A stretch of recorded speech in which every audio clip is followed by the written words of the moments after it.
Mark, thank you. The White House continues to blame Congress for the border crisis. Now states taking matters into their own hands because they have to. Montana's Governor George Gianforte declared the situation at our southern border an emergency and is sending some of his state's National Guard to Texas. Here's his statement. While Biden refuses to do his job, Republican governors are stepping up to do it for him. Montana Governor George Gianforte now, Greg, is in focus now. Please forgive me. Let's start with this second round, because you didn't make the first round of National Guardsmen and women necessarily public. You were down there for most of 2023 helping out. Now you're going back. Why? Yeah, that's right, Harris. So yesterday, I declared an emergency so we could mobilize Montana National Guard troops to go down and fulfill a request that we got for Governor Abbott. I was down in Shelby Park. We saw how effective National Guard troops are at securing the border. And let's be really clear. I mean, we've seen a 78% increase in fentanyl. We're pleased to join Governor Abbott in Operation Lone Star to secure the border. We've had enough fentanyl confiscated literally to kill every American in our country. It has to stop. The Biden border policy has been as effective as a screen door on a submarine. It's completely porous. Wow. And if he won't do his job, we're going to do it for him. Look, Governor Gianforte, your Montana National Guard, a general with them, compared the deployment to lending a hand with disaster response, working around hurricanes, flooding, fires. He said the soldiers and airmen of the Montana National Guard are always ready to respond to those types of emergencies. This is a national emergency. Why doesn't this president do something? He can.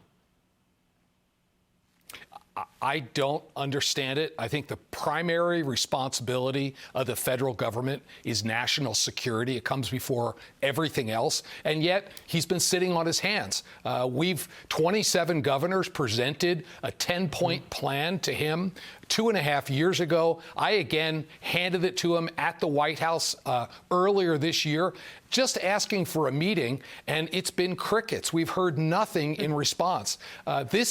We should have bipartisan support to secure the border. We're a country made up of immigrants. We want immigration, but it needs to occur legally, not crossing the river in the middle of the night. Yeah, and that's never been the argument, right? I mean, we know who we are as Americans and as American citizens, and actually the people who get hurt by this as well are the people who did it the right way and want to do it the right way, but the line is long with all the illegals in front of them at this point. A new op-ed argues political stability requires a secure border, an idea that the Democratic Party apparently used to, well, to make their case back in the day. They used to understand it. Here's a clip from former President Bill Clinton, 1995, his State of the Union address. Let's watch. We are a nation of immigrants, but we are also a nation of laws. It is wrong and ultimately self-defeating for a nation of immigrants to permit the kind of abuse of our immigration laws we have seen in recent years, and we must do more to stop it. We could see progressives already budding, though, during Obama's term, and they didn't like this particular fact about him. The former president was dubbed the deporter-in-chief. More than 2 million illegal immigrant removals and returns during his second term. President Biden's numbers on track to reach his numbers are on track to reach a tiny fraction of that. So you see them side by side.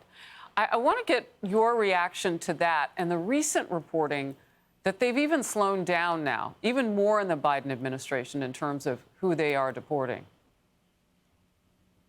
Well, I saw it. I've been down to the border 4 times since I've been serving the people of Montana. And every time the problem has gotten worse. When I was down in the Yuma, San Diego sector, when we had troops down there last year, Customs and Border Patrol showed me that they had shipped these illegal migrants into virtually every community in the United States, including about 6 communities in Montana. We've repeatedly asked the administration to be able to collaborate with the states. Just give us the identities and where you've shipped these people. And again, they've refused to answer our request. And some might say, why is Montana involved in the southern border? Well, let me tell you, we are arresting Mexican cartel members here in Montana. We've seen a 78% increase in fentanyl just in the last year, and and meth continues to be a problem. We don't have Montana meth, though. We have Mexican meth that is profiting the cartels and killing the citizens of our state. So this is two-pronged now, and methamphetamine has always been a problem, but now they've got this rich, corridor coming into our country. Why not pack in another drug alongside fentanyl? Your last quick thought.